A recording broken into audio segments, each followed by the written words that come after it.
প্রথম কথা হচ্ছে খুনের কারণ কি সেটা খতিয়ে না দেখে আমার মনে হয় এরকম রাজনৈতিকভাবে দোষারোপ করাটা সঠিক কাজ নয়।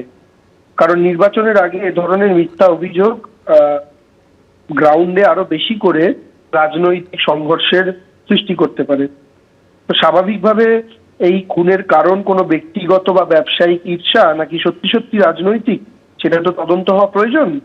আর এই মুহূর্তে পুলিশ প্রশাসন সবটাই নির্বাচন কমিশনের আওতায়।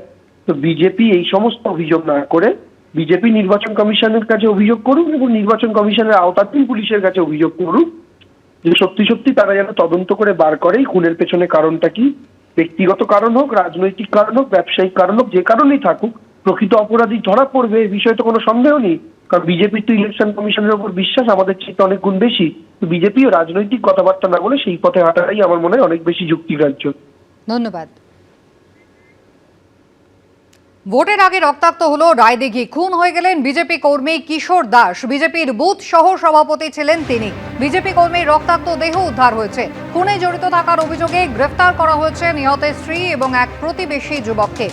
ভোটের আগে রায়দিঘিতে খুনের ঘটনা ঘটল। বিজেপির বুথ সহ সভাপতি কিশোর দাস খুন। এই ঘটনায় ইতিমধ্যেই তাঁর স্ত্রী এবং এক প্রতিবেশী যুবককে পুলিশ গ্রেফতার করেছে। যদিও বিজেপির অভিযোগ এই ঘটনার পেছনে তৃণমূল কংগ্রেসের হাত রয়েছে। গৌতম মণ্ডল আমাদের প্রতিনিধি রয়েছেন আমাদের সঙ্গে। গৌতম, ঠিক কি ঘটেছে? দেখো কিশোরীটা গতকাল রাত 12টা থেকে 12:30 এই সময় যেটা জানাচ্ছেন কিশোর দাসের বাবা, সেই সময় তাদেরকে জানানো হয় যে কেউ একজন কিশোর দাসকে ডেকে নিয়ে গেছে বাড়ি থেকে, এবং তারপরে খোঁজ শুরু হয়। বাড়ি থেকে প্রায় 30 থেকে 40 মিটারের মধ্যে তার নৃশংস কোপানো দেহ, রক্তাক্ত দেহ উদ্ধার হয়।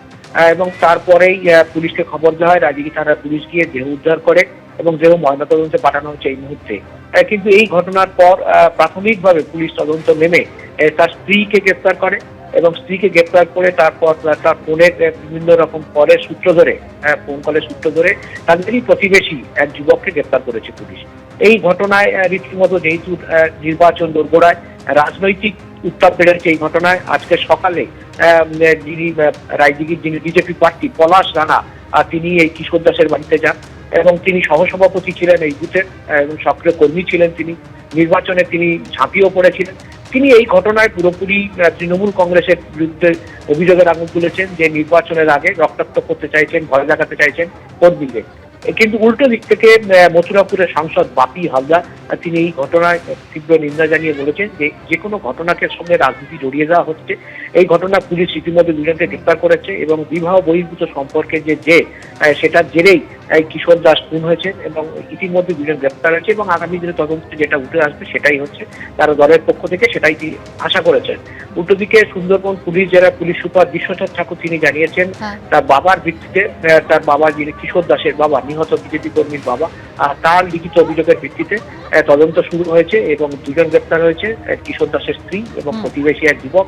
এবং মমতা বন্দ্যোপাধ্যায়ের বিধানসভা কেন্দ্র ভবানীপুর, যেখানে দায়িত্ব কিন্তু সুব্রত বক্সী এবং ফিরহাদ হাকিমের কাঁধেই দিয়েছেন মমতা বন্দ্যোপাধ্যায়। গতকালকের পর আজও কিন্তু চেতলার বিভিন্ন জায়গায় ঘুরে প্রচার সারছেন ফিরহাদ হাকিম। সরাসরি অর্ণব মুখোপাধ্যায় আমাদের প্রতিনিধি, আমাদের সঙ্গে রয়েছেন অর্ণব।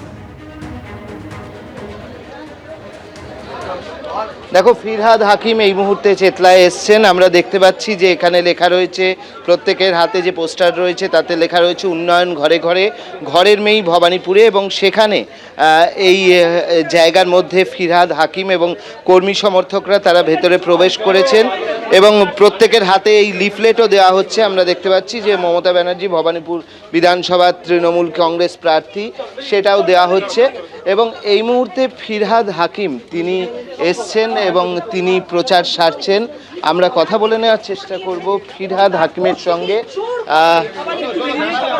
ববিদা, অবশ্যই আজকে এসআইআর এর লিস্ট কালকে বহু রাতে আপলোড করলো। মাথা মুন্ডু নেই এসআইআর এর লিস্টে। সকাল দিয়ে আমি যা দেখে বুঝলাম যে পুরোটাই গোল গোল করে দিয়েছে, কোনো স্পেসিফিকেশন নেই যে কত মানুষ বাদ, কত মানুষ ইনক্লুডেড হলো, যে কত মানুষ এ হলো। এখন আমি সকালে লিস্টটা দেখছিলাম, কিছু বুঝতে পারলাম না। তার মানে আবার বিভ্রান্ত করার চেষ্টা করছেন এই নির্বাচন কমিশন। কি করবেন তাহলে আপনারা? আমাদের তো একটাই জায়গা, কোর্টে গিয়ে এটা বলতে হবে লিস্টটা দেখিয়ে যে হোয়াট ইজ দিস। যদিও আমি ফাইনাল বলতে চাই না, আর একটু আমাকে লিস্টটা দেখে নিতে হবে, কিন্তু সকালে যা দেখলাম টিল 5 PM অ্যাডজুডিকেশন মানে কি? আরও চেঞ্জ হয়ে গেল ভবানীপুরের অনেক জায়গার মতো। আপনার কালকেও প্রচার করেছেন, দেখা যাচ্ছে আরও চেঞ্জ হয়ে গেছে। আমরা দেখছি যে ফিরহাদ হাকিম তিনি কিন্তু সবার হাতেই লিফলেট তুলে দিচ্ছেন, কারণ ভবানীপুরে তিনি দায়িত্বে রয়েছেন এবং তিনি কিন্তু লিফলেট তুলে দিচ্ছেন সবার হাতে, এখানে প্রচারে বেরিয়েছেন। একেবারে লিফলেট বিলি ববিতা, এই করছেন আরো ফিরহাদ হাকিম চেতলা, সেখানে তিনি প্রচার সারছেন। ভবানীপুর বিধানসভা কেন্দ্রের অন্তর্গত এই চেতলা, যেখানে গতকালকের পর আজও জনসংযোগে ফিরহাদ হাকিম। অর্ণব, ধন্যবাদ।